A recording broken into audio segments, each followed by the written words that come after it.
Marilah kita berdoa. Terpujilah nama-Mu ya Tuhan Allah kami, untuk kasih setia-Mu yang menyertai kami hingga pagi ini. Ya Tuhan, sebelum kami melangkah dan melakukan aktivitas kami pada hari ini, kami mau mendengarkan firman-Mu yang kami percaya sebagai pedoman di dalam hidup kami. Kiranya Roh Kudus memampukan kami untuk mendengarkan firman-Mu, dan kiranya menguatkan kami di dalam melakukan firman-Mu di dalam kehidupan kami sehari-hari. Berfirmanlah Engkau ya Tuhan, kami siap untuk mendengarkannya. Dalam Kristus Yesus kami berdoa dan mengucap syukur. Amin. Shalom Bapak Ibu Saudara-saudari yang dikasihi Tuhan Yesus Kristus.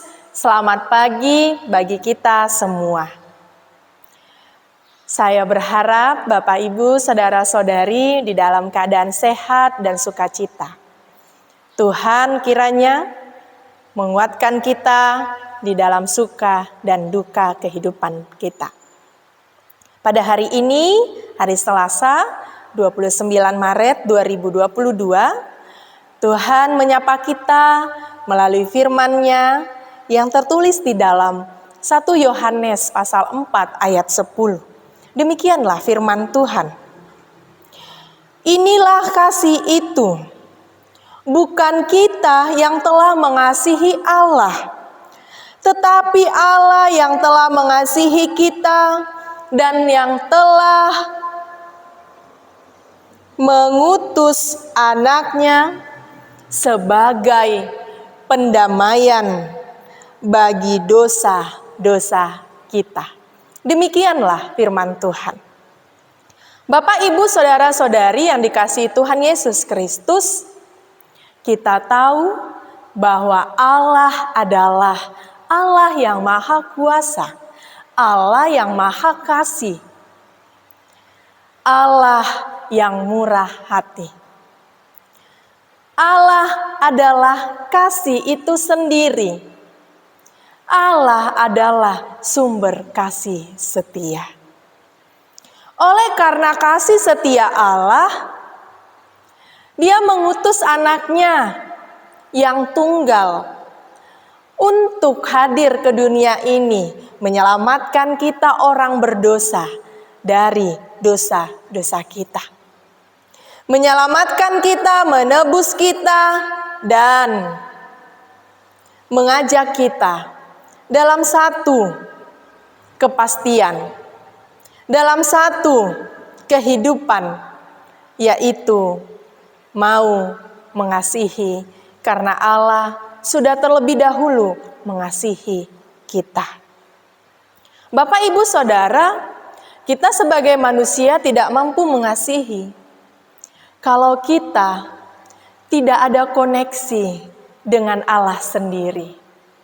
Kita orang berdosa mampu mengasihi kalau kita memiliki koneksi dengan sumber kasih itu sendiri.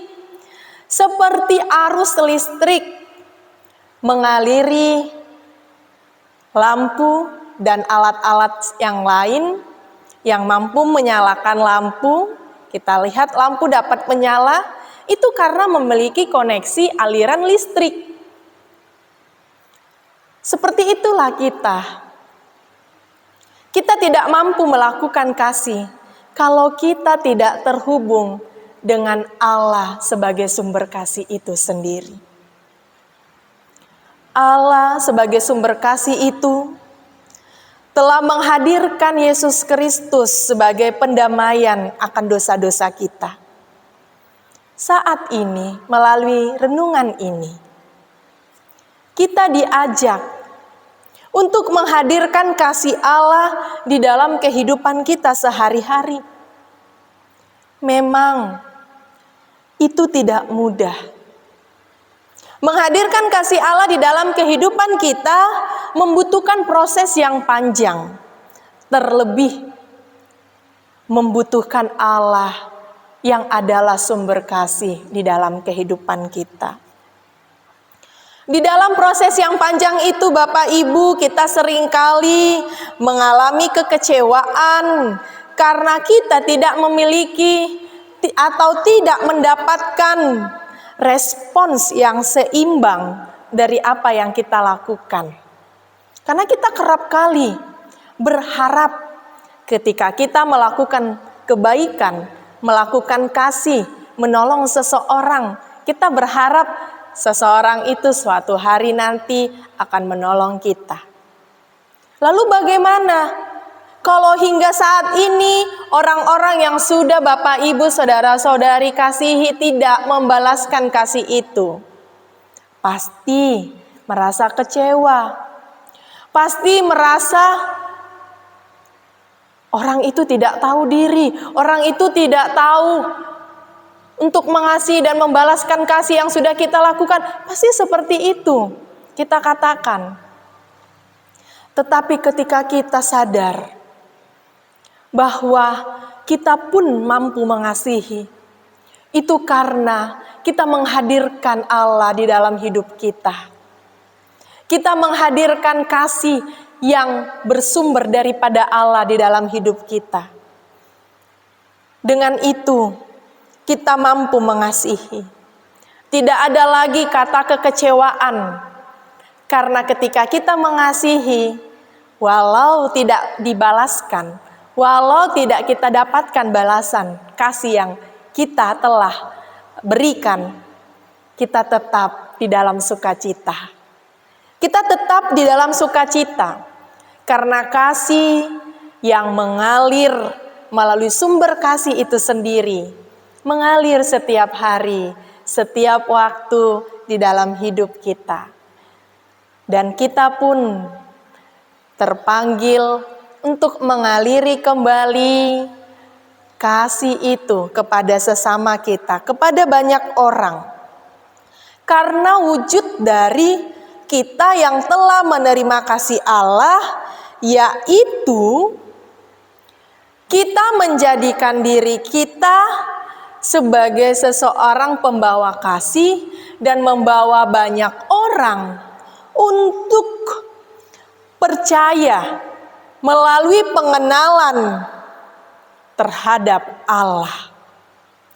Semakin banyak orang yang mengenal Allah melalui diri kita, karena mereka tahu bahwa kita hadir di tengah-tengah mereka sebagai orang-orang yang sudah menerima kasih.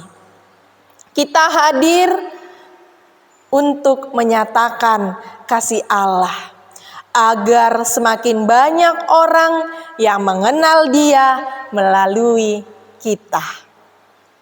Kasih-Nya sempurna. Kasih-Nya tidak setengah-setengah. Kasih Allah tidak suam-suam kuku. Kasih Allah itu tidak musiman. Kasih Allah itu sempurna setiap waktu, setiap tempat. Kasih Allah dinyatakan. Dan kita pun hadir untuk menyatakan kasih Allah yang sudah terlebih dahulu kita terima di dalam hidup kita, maka kita aliri kepada semua orang. Tuhan memberkati kita. Amin. Kasih karunia dari Tuhan Yesus Kristus, serta kasih setia Allah Bapa, dan persekutuan Roh Kudus, memberkati dan menyertai kamu sekalian hari ini, esok, dan sampai selama-lamanya. Amin.